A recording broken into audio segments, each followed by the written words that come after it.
Hello everyone, this is Erik, the Asian movie enthusiast. It's time to discuss the final 7 Godzilla films from the Showa Era. A pretty interesting batch of films to cover tonight. And you could click on the link in the description box below for my Godzilla movie reviews playlist. Remember, I'm reviewing every single live-action Godzilla movie.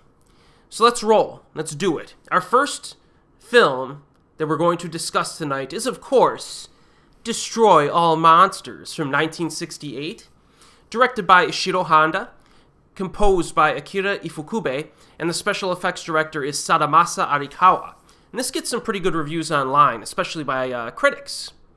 So at the close of the 20th century, all of the Earth's kaiju have been collected by the United Nations Science Committee and confined in an area known as Monster Island, located in the Ogasawara Island chain. Now, a special control center is constructed underneath the island to ensure that the monsters stay secure and to serve as a research facility to study them.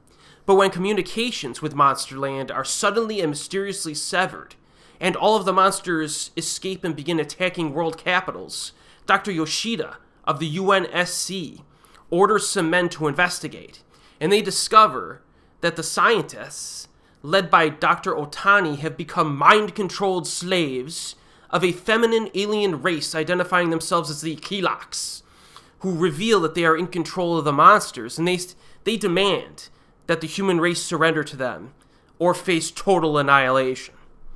So I like the beginning of this movie because it shows an improvement in human technology to be able to contain some of these monsters on Monster Island, using natural weaknesses that they have. You know, they've discovered, they've studied these monsters, and they kind of figure out what their weaknesses are. They show a bunch of the monsters, too, including Godzilla. It does seem a little bit too easy that humanity can now control Godzilla with the use of some kind of, experimental gas or something like that. It's a little dodgy, but I can accept it as a quick setup for the plot here.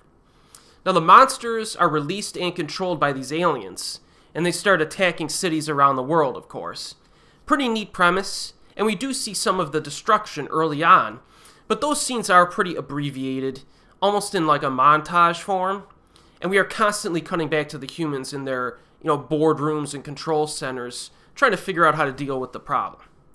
Now, after that pretty energetic opening 15 or so minutes, it quickly becomes clear that the villains in this movie they're pretty lame. They are pretty lame, if I'm being honest. This is my biggest problem with Destroy All Monsters. I mean, all of the dialogue between the humans and the alien-controlled humans it's pretty boring. These villains are just instantly forgettable and have no interesting personalities or characteristics at all. There are some, dull scenes involving scientists and men in suits and talk about stuff at headquarters. And then there are a few inept shootouts and fisticuffs that are thrown in as well. And oh, by the way, do you like watching people run around in yellow astronaut suits? Because if you do, you're in luck, because there are a lot of yellow astronaut suits in this film. Now, I would say that the weakest part of this film is between that 15-minute mark and the 35-minute mark. Like, that 20-minute section is kind of boring. It kind of stalls the film a little bit, in my opinion. But I will say this. Even though the villains are dull as dirt, the conflict itself and the objectives of the human protagonists, it does become more engaging near the midpoint of the film. The reason is that some of the science fiction stuff is actually pretty neat. There's an entire sequence out in the middle of the movie that's set out in outer space, and I like the miniature effects, and the mission itself that needs to be achieved is kind of fun. I like that segment. In terms of action, the movie satisfies. The first legitimately impressive scene has the monsters attack the humans near the 35-minute mark. A very solid scene, some impressive destruction. Godzilla's atomic breath has a distinct curve in this film. They curve it instead of that straight beam of energy that you frequently see in the later films. This one has it's like a curveball. Kind of odd, a little odd, but pretty interesting as well. And then we get another battle between the humans and some monsters after that scene, when the humans attack the alien base on Earth. Another good action scene. Pretty common at this point in the franchise because it involved tanks and missiles, but it certainly works. And then the finale, of course. it's got some good moments, and it satisfies, only because there's so many monsters involved. You got Godzilla, Mothra, King Ghidorah, Rodan, Gorosaurus, Anguirus, Kumonga, Manda, and Manila all make appearances at one point or another in the film, and most of them show up for the final fight. A few other monsters are mentioned in the film, but they're either not shown or shown just in a glimpse, so I'm not even counting them. Now, I generally prefer, this is my preference, I generally prefer monster battles with a lower number of monsters. It's just what I prefer, because that means that each monster gets to do a lot of stuff, right? Destroy All Monsters does the opposite. It throws in a bunch of monsters, but there's only so much runtime and battle time in the film, so some monsters are just going to be overshadowed by others. You know what I mean? But nevertheless, the final showdown is fun to watch because it's a rarity when we get to see this many monsters in one battle, like the same battle. In terms of Godzilla monster action, Destroy All Monsters does seem rather unimpressive if you look at the runtime for the big guy. So for screen and battle time, I clocked 15 minutes for Godzilla in this film. And that screen time is lower than many of the prior films in the franchise, but that's because there are so many other monsters around, taking screen time away from him. But all these monsters, or most of them, are pretty cool, so that's okay. And we always need to put context into these statistics that I'm measuring here for this playlist. So Destroy All Monsters is one of those cases where a lower screen time for Godzilla, it's not really that big of a problem, because the other monsters pick up the slack, right, in the action department. Also, when Godzilla does show up, he's almost always fighting in battle scenes. So it's not like you're showing Godzilla just sit around playing with his son or something, you know. Also, I did notice that the Godzilla suit looks a lot better than in Son of Godzilla. So thank you for improving that, filmmakers. Thank you. Now, I'm going to be honest with you. Historically, I had not enjoyed this film. I've always considered Destroy All Monsters to be one of the most overrated Godzilla films in the franchise. But after this recent viewing, I liked it a lot more, and I'm not sure why. I think maybe, I don't know, maybe I've come to terms with the lame villains and all those yellow astronaut suits, but it just, I don't know, maybe it's a stopwatch thing where I finally, really paid attention to what was going on in the battles and stuff like that. But I liked it. I liked it during my most recent viewing. I was satisfied. That's another benefit with doing, a YouTube channel like this. It just makes you focus a little bit more, and it makes you give films a second or even a third chance when you weren't going to do it otherwise. So, I like it. I got enjoyment out of it. This is a good flick. It's a fan favorite, so you should definitely check it out. Alright, the next one. Here we go. You ready? It's a big one.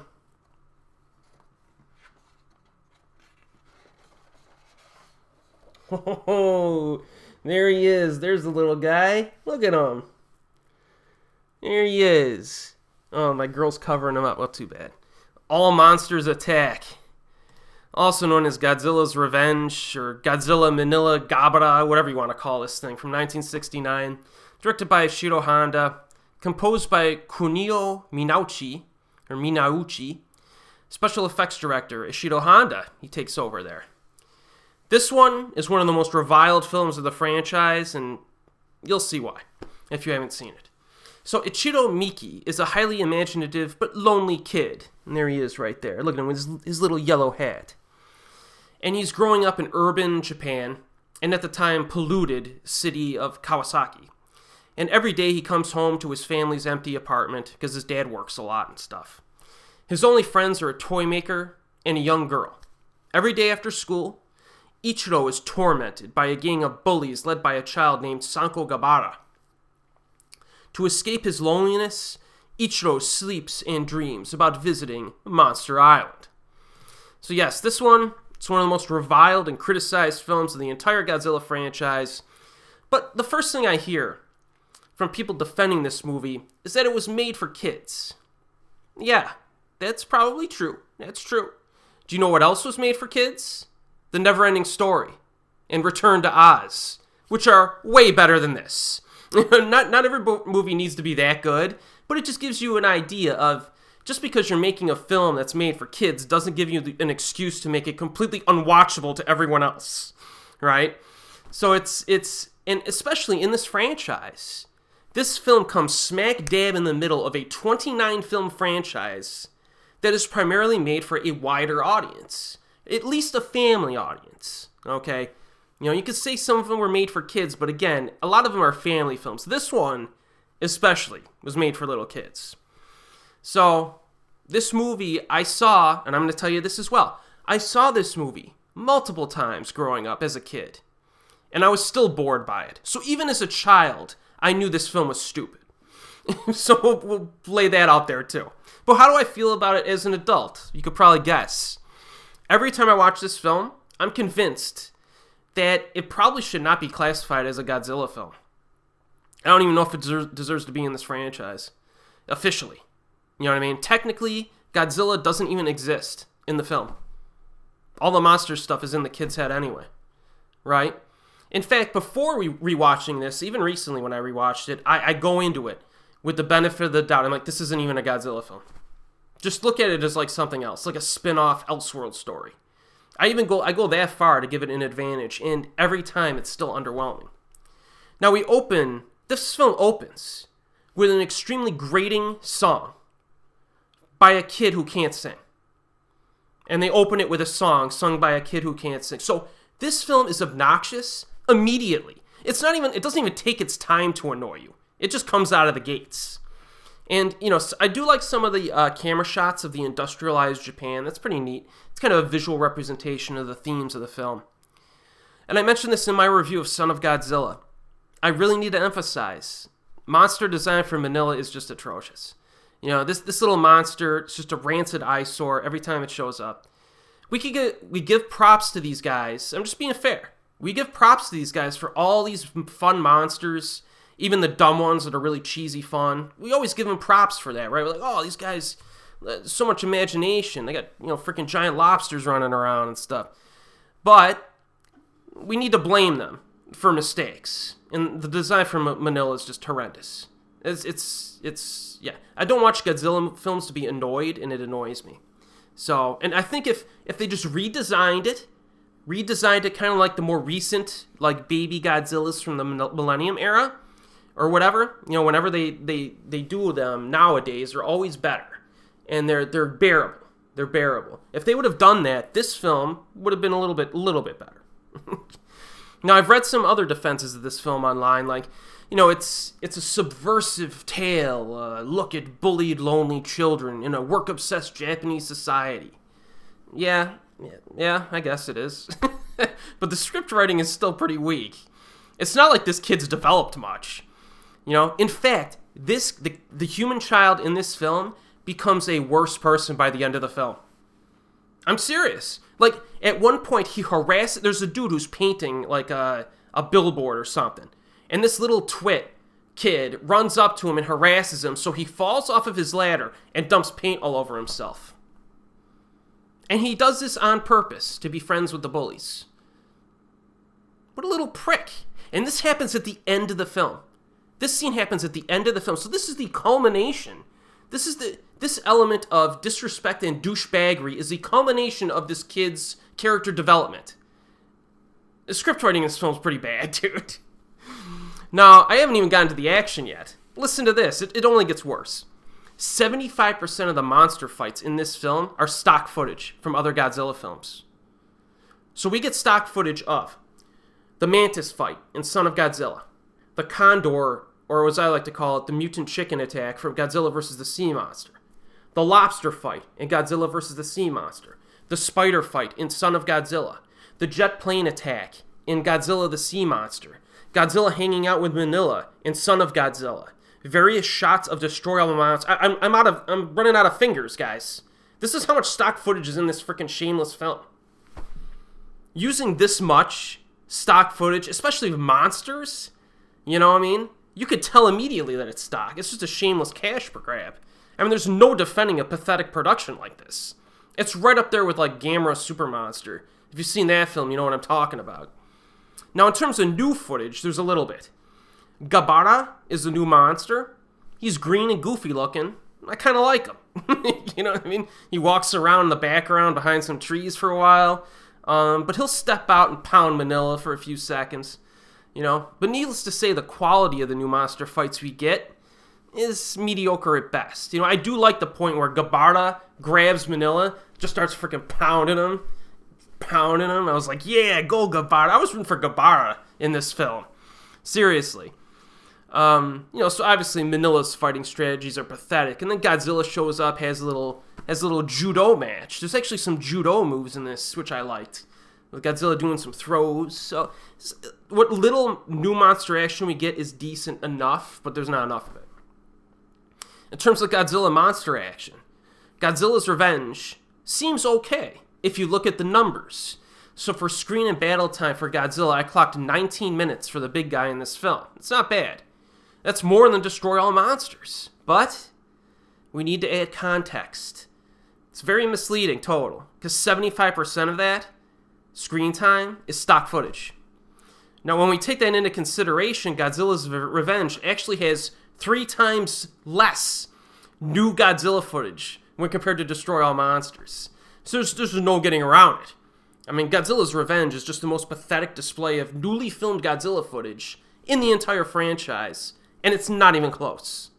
It's not even close. So, and get this, the big finale of this film is a kid hiding from 2 robbers in an abandoned building. That's your finale in this Godzilla film. I mean, I'd rather watch Home Alone or like Deadly Games again instead, to be honest. So, total runtime 70 minutes. Still difficult to sit through. At least Son of Godzilla had more new monster action in it, and an emphasis on interaction involving Godzilla and his son. At least Son of Godzilla I could sit through. You know what I mean? I'm quite frankly amazed that this franchise survived this film. It should have been the end. This should have been it. This movie's a franchise killer. It's a franchise killer. I can't imagine at the time it came out that anybody thought this franchise had anything left in the tank after this. Of all of the Japanese live-action Godzilla films, this is the only one that gives me zero excitement to rewatch it. And there's a few others that I don't really like, but I'm like, I'll give it another shot, This is the only one where I line it up, I'm just like, it's tough. So yes, I do not recommend this. Obviously, if you're watching every other Godzilla film, you almost have to watch it to have an opinion on it, because maybe, who knows, maybe you'll like it. There are some people out there that enjoy it, but no. If I'm watching like one-off Godzilla films, I'll never pick this one out of the hat.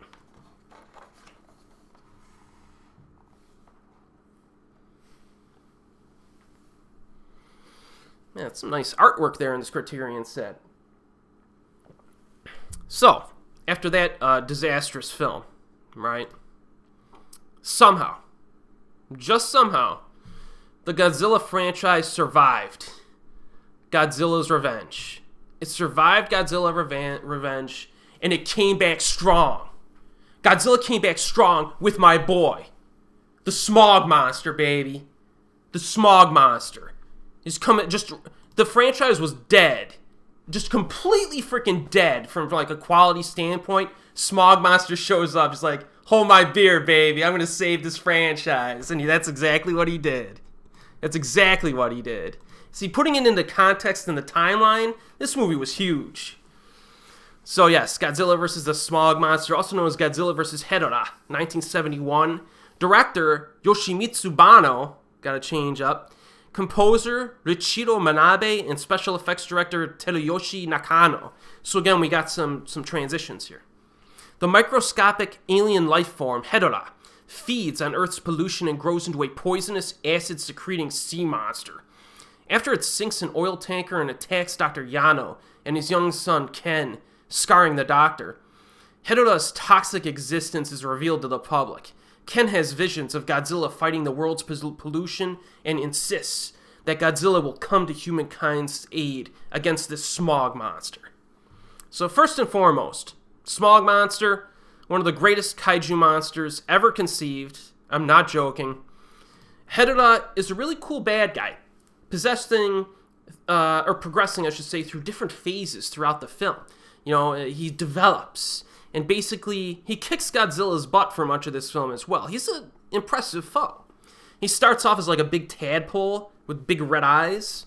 Then he morphs into like a terrestrial phase and crawls onto land, and he sucks the smoke out of the smokestacks of industrial plants like a stoner puffing on a bong pipe. And he actually looks like he's lighting up during that scene. It's pretty fantastic. Then he turns into like a flying monster who farts sulfuric acid smoke out of his rear end that melts people into skeletons. This happens in this. I'm not making any of this up. This happens in this film, and it's just like it's like a sludge, a sulfuric acid sludge. It's difficult to fight off, man. It's like toxic, you know.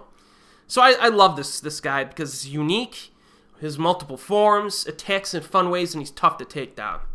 There's actually a news broadcast in this film that says that the Smog monster ended up killing like 1,600 people and injuring another 30,000 more. They actually put numbers to it because this guy's such a badass.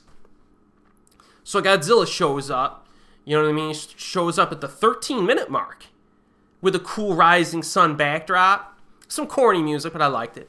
And that he confronts the Smog monster at the 23-minute mark. That is this movie. The Smog monster is raining havoc early on. Godzilla shows up like 20 minutes into the film, is like, let's go. And they fight, and it's a legit fight like 20 minutes into a movie. When do you see this in a freaking Godzilla film, right? Tons of collateral damage.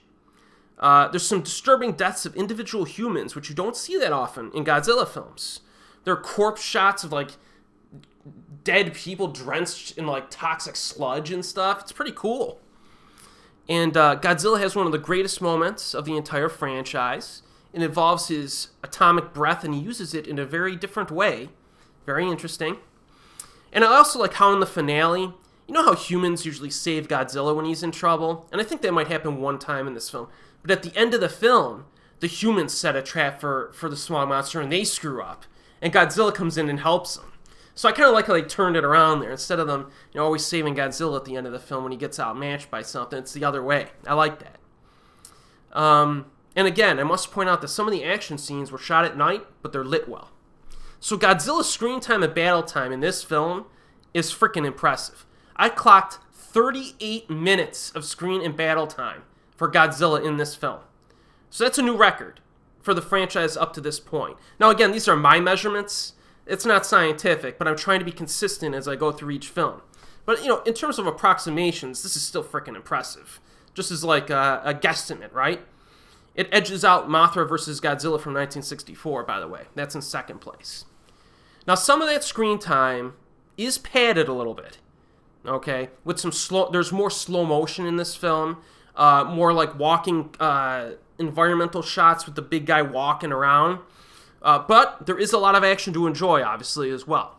I do think the slow motion may have been used a little bit too much in this film, but the Smog monster is a toxic sludge, so it only makes sense for him to like move slowly and lumbering, you know what I mean? And by default, the action is a little bit slower, of a slower variety.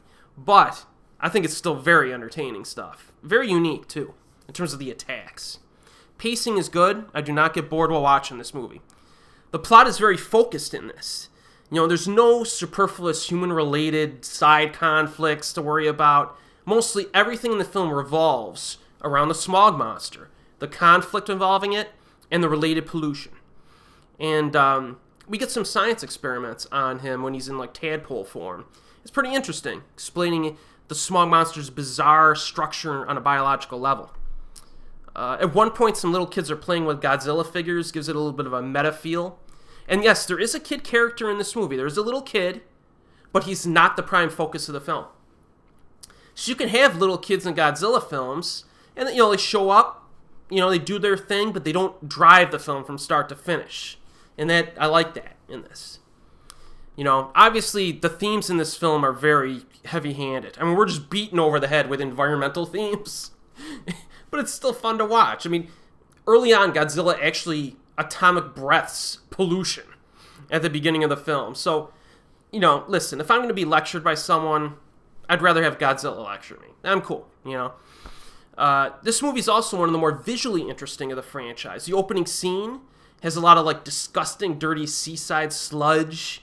You know what I mean? And there's a good underwater exploration scene where you see the pollution and garbage on the waterbed, the ocean bed. Tons of water imagery, cloudy atmosphere, and then a few very brief, weird animated sequences, which is quite odd. But I liked them. This movie has like a 1970s psychedelic drug-induced vibe that does date the film, but also makes it completely distinctive from just about any other film in this franchise. There were some other films that have the 70s vibe, of course, but this one really lays it on thick. You got disco dance and hippies. You know what I mean? We get some James Bond-esque music opening at the beginning of the film. There's a 70s dance club scene with like trippy visuals and people in body paint, and they're hallucinating. Like, I don't know if they took Quaaludes or not. They're hallucinating that everyone's got fish heads in the club. Like, it's freaking wild, you know? And a scene like this would just be filler in any other Godzilla film, but here it's just freaking hilarious. It's amazing. So yes, like I say, sometimes the sillier Godzilla films, or the ones that are nuttier or weird, can be more entertaining than the more serious ones. So this movie's a lot of fun. We are surely in the presence of some cinematic greatness with this.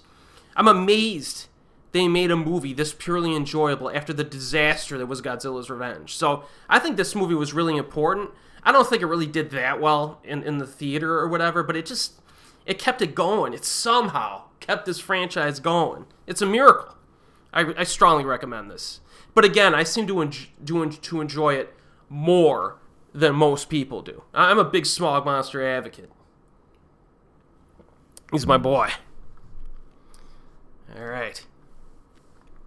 Next one. So now we're getting into some real nutty movies, guys. We really are. I mean, we're deep into the 1970s now. We're in the 1970s, so we're gonna get nutty. And the next two especially.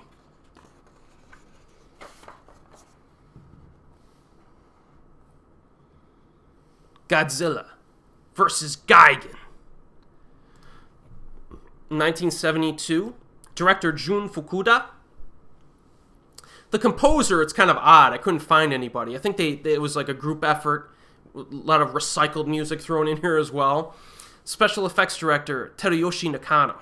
So a giant insectoid alien, well, aliens, I guess you could say, resembling cockroaches from a dying planet, plot to colonize the Earth. Their planet was like uninhabitable because some other species polluted it or something and died out.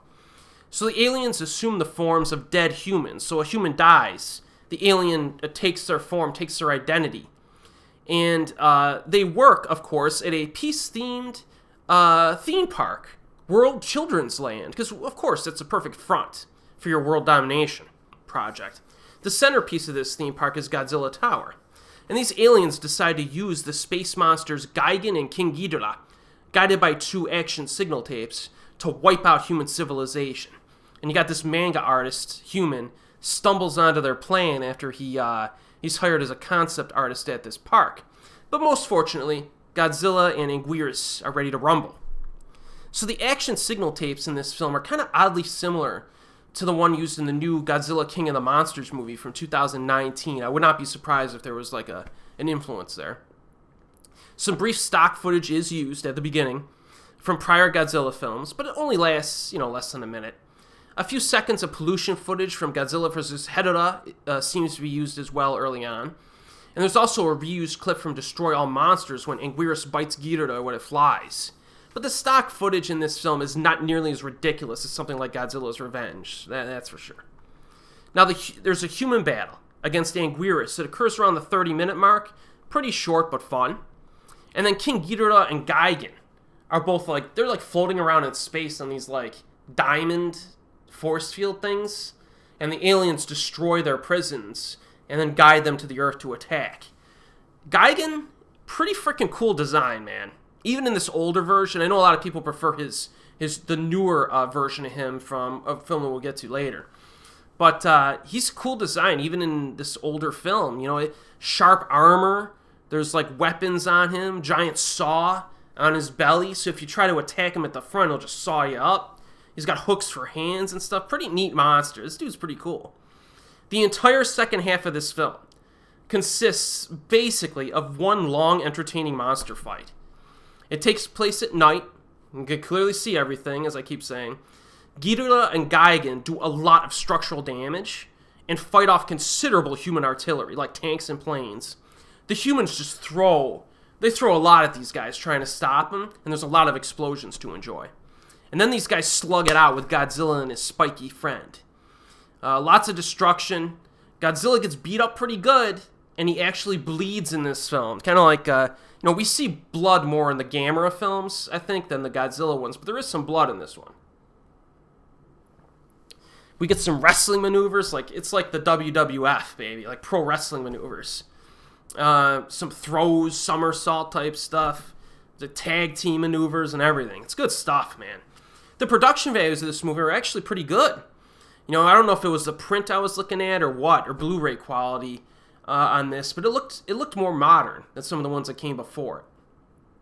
Sets are colorful as well. Now, per my calculations, Godzilla has a very healthy screen time and battle time in this film. It's got about 29 minutes. And after I finish this movie, I'm always satisfied with the quantity and quality of the monster fights. This film delivers on that, at the very least. The plot is kind of dicey, but hey, it works. It's also worthy to note that the lead actors are likable in this film.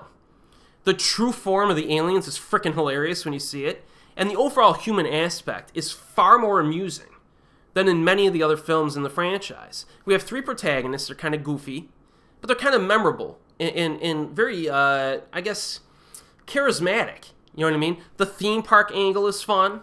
It's delightfully nutty and engaging. You have these people, they talk about this children's playland like it's some nefarious freaking front, and it is.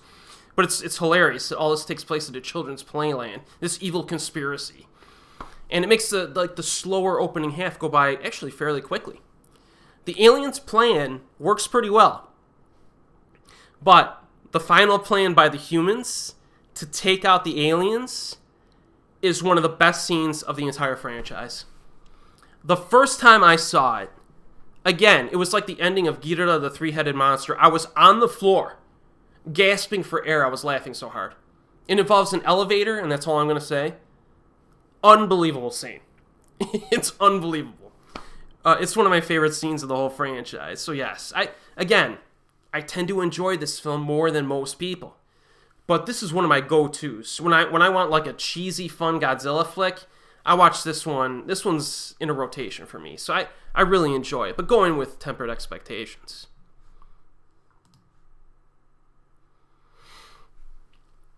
All right. We got another one that a lot of people despise. It's not considered one of the best. And for reasons I'll get to. Godzilla versus Megalon. Godzilla versus Megalon. Yeah, this one, it's a little bit harder to defend this one. You'll see. But I will defend it. This is 1973. Director Jun Fukuda returns. Composer is Riichiro Manabe. Special effects director Teruyoshi Nakano.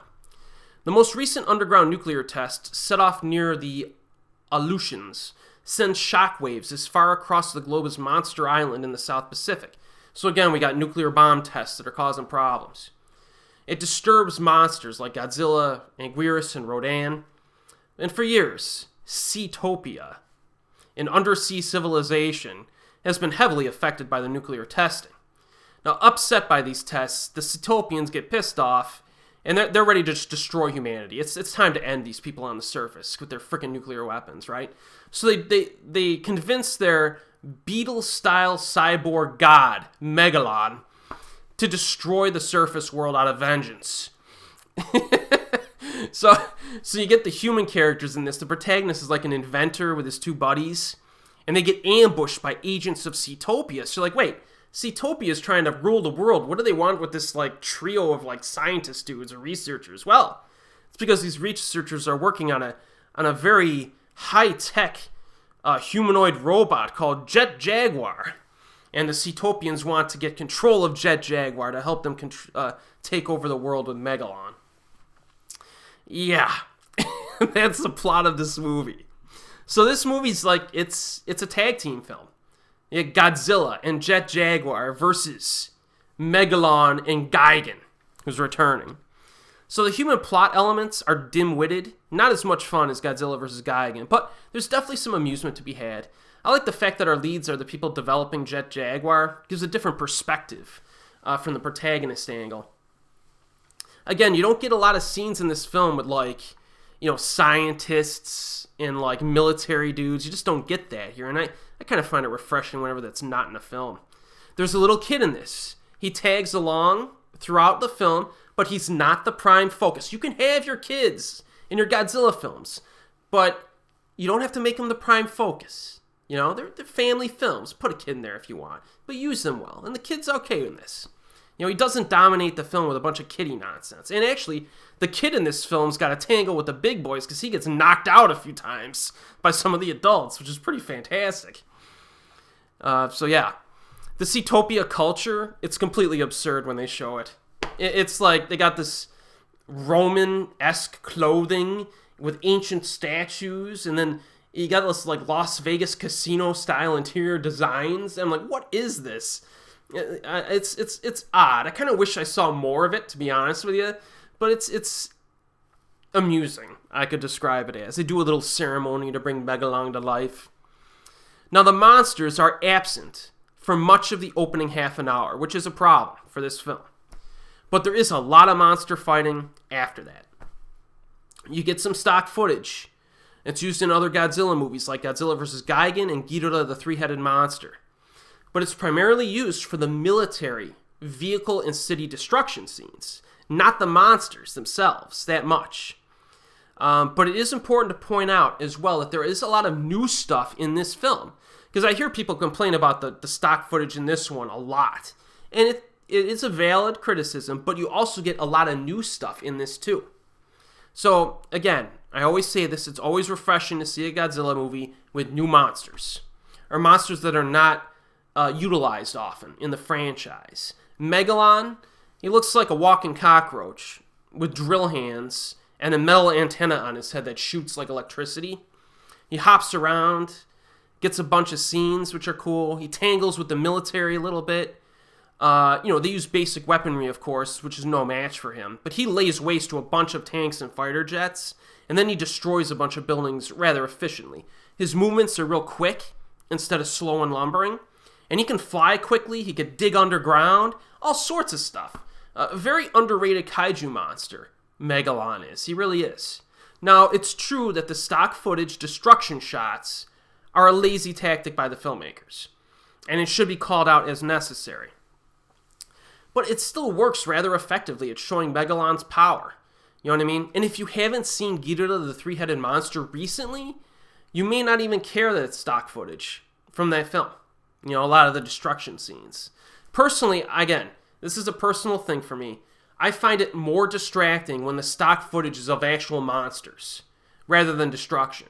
Because a lot of the destruction, I don't know, you can't really interchange it. But again, I can suspend my disbelief with the city destruction more than I can. Like, I saw this monster do this exact same move like last movie. You know, it's far more distracting if they're recycling monster action rather than the destruction. But that's just me. You know, Jet Jaguar is like a B grade version of Ultraman, but he contributes a lot of cheesy fun.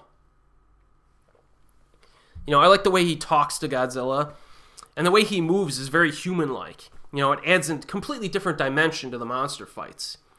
Feels very different from other kaiju fights because of this. And speaking of Godzilla, he doesn't really start fighting until the final 20 or so minutes of the film, which, again, it's a valid criticism. But when he shows up, it's fantastic stuff. Like much of the final battle, which also includes Gigan, of course, it's a pro wrestling tag team match. You know what I mean? You get drop kicks and everything. It's ridiculous. There's a hostage situation where one of the monsters is holding another monster hostage, ready to kill it. It's completely absurd, but it's a great final fight. You know, Godzilla, all in all, he still gets 22 minutes of screen time, even though he doesn't even show up that much until the final 20 plus minutes of the film. So that shows you, 18 of those minutes are just the final fight. So that gives you an idea of when he shows up, he comes to play, and he comes hard. But again, him being absent a lot of the film is a problem. Some of the special effects pretty good. There's a sequence where an entire lake drains. That was pretty cool. And then we finished with the Jet Jaguar song. Undeniably entertaining. So Godzilla vs. Megalon is one of the black sheep of the franchise. A lot of people hate it. The criticisms that people level at it are valid. They are. But I do think this movie gives you enough new stuff and enough legit new entertainment value to be entertaining enough. Entertaining enough for reviewing. So when I sit down and watch this, I have a good time. It's not as good as Gigan, the Gigan film that we just covered, or a lot of the other films in the franchise. But it is, I think, moderately entertaining schlock, or cheese, or whatever you want to call it. All right, we're down to the final two films.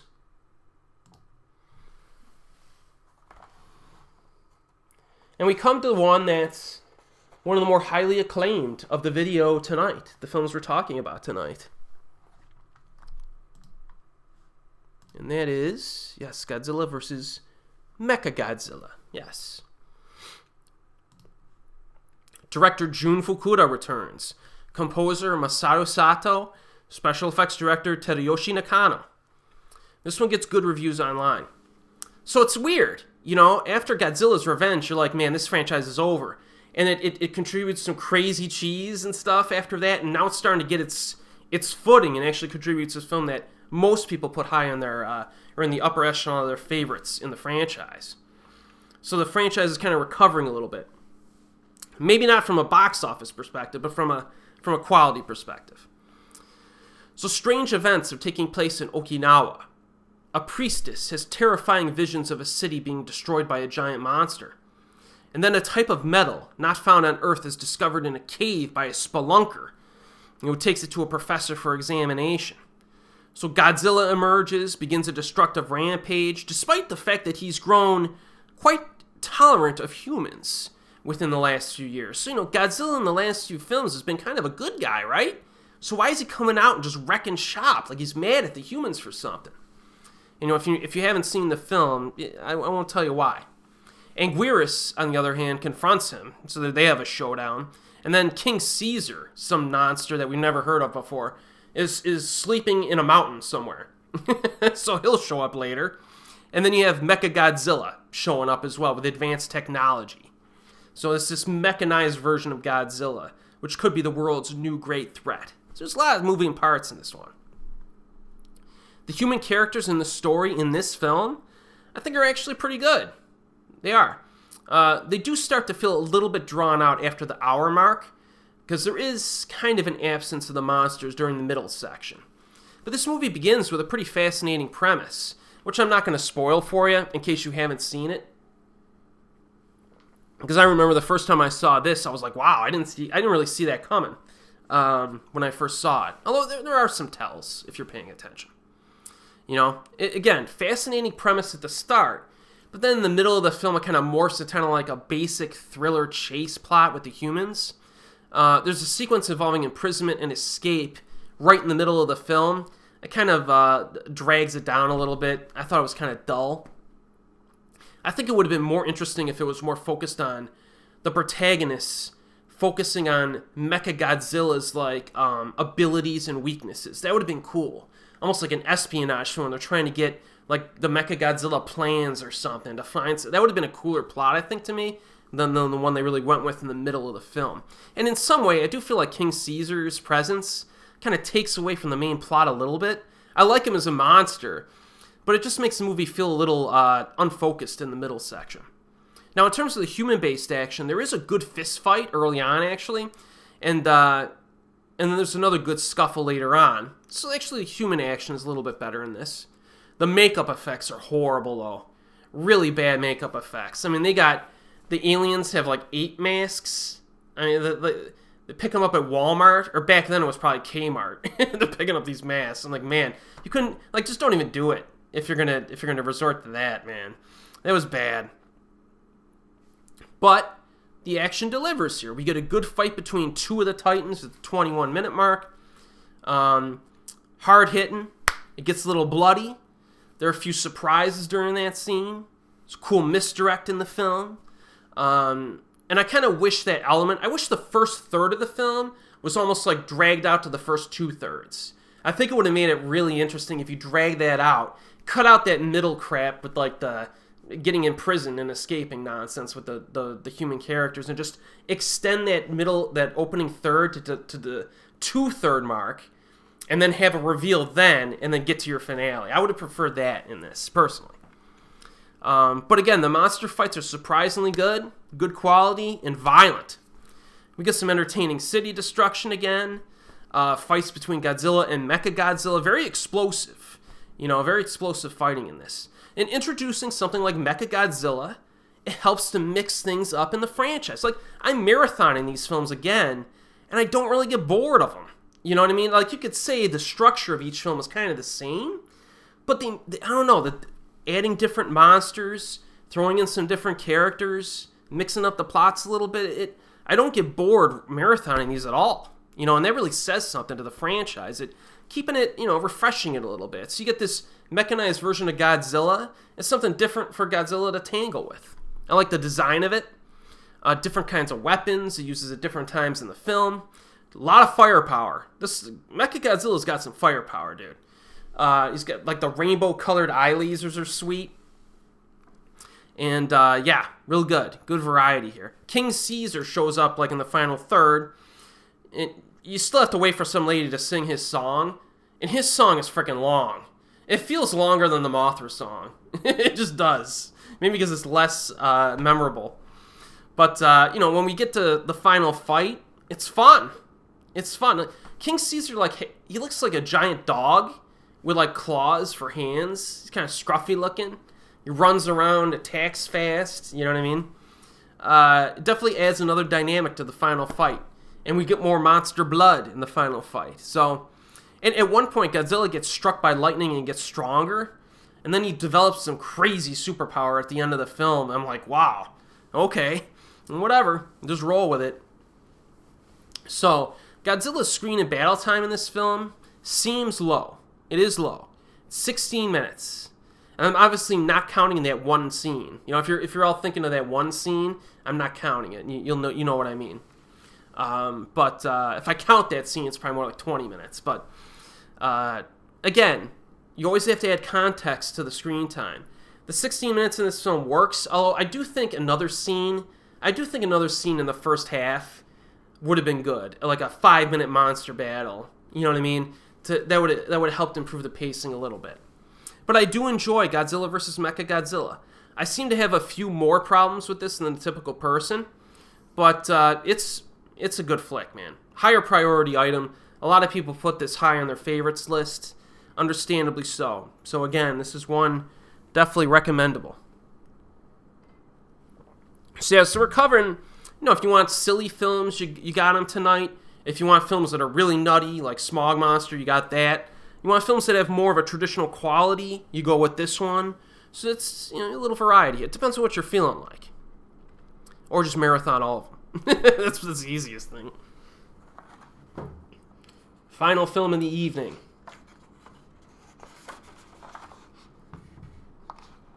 This one seems to slip through the cracks a lot. And that is Terror of Mechagodzilla. Let's move this up a little bit. That's fine enough. Alright, Terror of Mechagodzilla. 1975, Ishiro Honda returns. Akira Ifukube returns as composer and special effects director Teruyoshi Nakano. Alright, so let's see how this one is. This is the final film of the Showa Era. So this continues. This is a direct sequel to Godzilla vs. Mechagodzilla. Got some Interpol agents. They're trying to search for pieces of Mechagodzilla. Okay? That were, discarded, I'll just say that, in the ocean. Then they're suddenly attacked by a giant aquatic dinosaur named Titanosaurus. And then, the Interpol starts to investigate again. They're figuring out what the heck's going on. There's this marine biologist, Akira Ichinose, and there's a mad scientist involved, and there's an alien leader, Mughal, involved in this. So you have, a trifecta of evil human villains here who are trying to destroy the world using Titanosaurus and a reconstructed Mechagodzilla that's stronger than the one from the last film.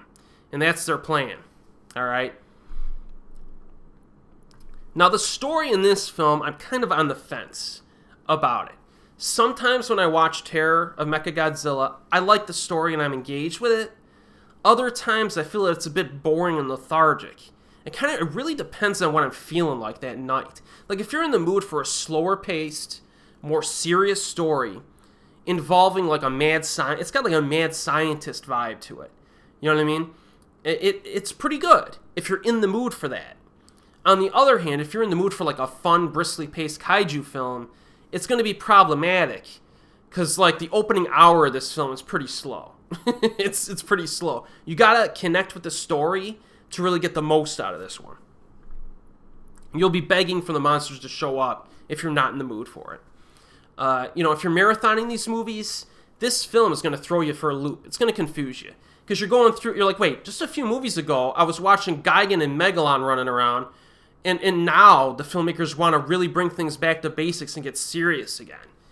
So you should understand that before watching this. But in my opinion, I feel like I need to point out, I still think that some of the sillier Godzilla films are more entertaining than this serious one. I do. I would take Gigan over this movie. I'm just being honest.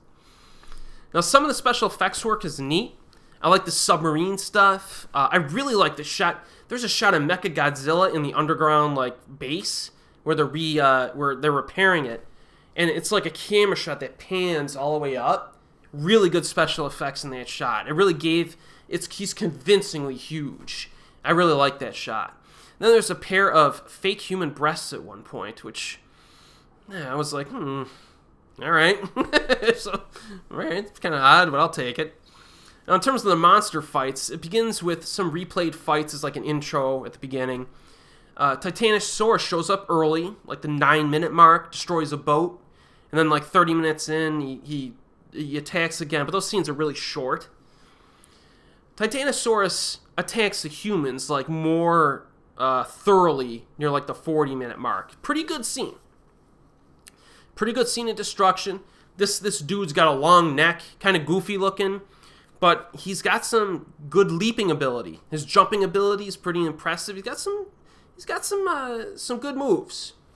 And then Godzilla kind of finally shows up, near like the midpoint, past the midpoint. He confronts Titanosaurus with like a cheap shot, which was fun. But then the scene cuts away to like the humans. Cuts back. Titanosaurus jumps into the ocean. He's like, I'm out of here. He didn't even want to fight at all. So at that point, I was getting a little frustrated with the film. You know what I mean? I'm like, come on, guys. We're like 50 minutes into the film. You had the two monsters face off, and they don't even fight? Like, what the heck is that? The least you could have had was a scene in there. So that was definitely frustrating for me. But thankfully, the finale in this film is a freaking keeper. It really is. It's lengthy, tons of destruction. Like the 2-on-1 monster fight at the end, like Godzilla's back is against the wall. He's got to take out these two monsters to save the freaking world, and they give him a run for his money. And it's a pretty awesome final fight. Titanosaurus lands some just devastating kicks. His biting strength is really high. Godzilla breaks out some boxing moves, some shoulder tackles. He gives him some chicken wings. It's good stuff, man. Like, this fight's really good. And no one really ever mentions this movie or the final fight in it, which I think is kind of, I don't know, this is a legit finale. Like, to end the Showa era with this fight is pretty solid. It's very satisfying. Good choice by the filmmakers. So again, even if you're not really digging the plot, this finale saves the film. Godzilla's screen time, again, not as that high here. You're dealing with like 16 minutes, just like the last film.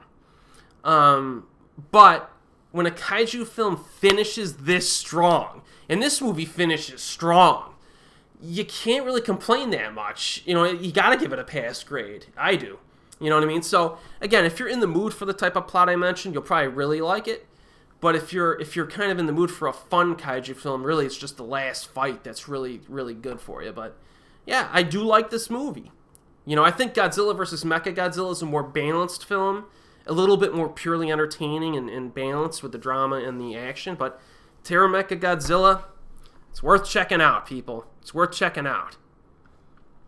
That's it. We're done? Yeah, we're done with the Showa Era, people. We're done with the Showa Era. So, there you have it. Oh, the American version of this, I forgot to mention. I was really surprised. The American version of Terra Mechagodzilla is 5 minutes longer than the Japanese version. I'm like, what? And then I watched it, I did some research on it, and the footage is mostly just stock fights from prior films and thrown right at the beginning, probably to improve the pacing, but it really doesn't add much to the film, because it's like from Invasion of Astro Monster and All Monsters Attack or something like that they threw at the beginning. So it's really no big deal. Always watch the Japanese versions. So the Showa Era reviews are complete. Now, what are some of your favorite films that I covered tonight? I'd be interested to know, because a lot of the films I covered tonight are very divisive. A lot of people hate them. Some people really like them.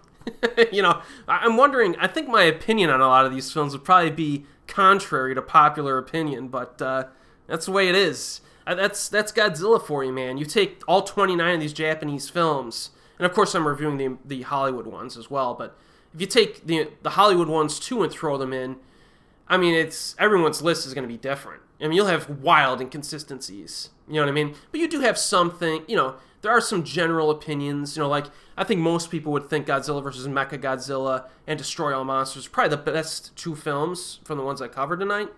But you know, I'm a Smog monster guy, baby. You know what I mean? So it's always fun to talk about this stuff. So the next video, be like a week from now, I'll release it hopefully. We're going to knock out the Heisei era, baby. And, you know, different tone, different visual style, different decades. So it's going to be good. So check it out when I return. And as always, I will see you next time.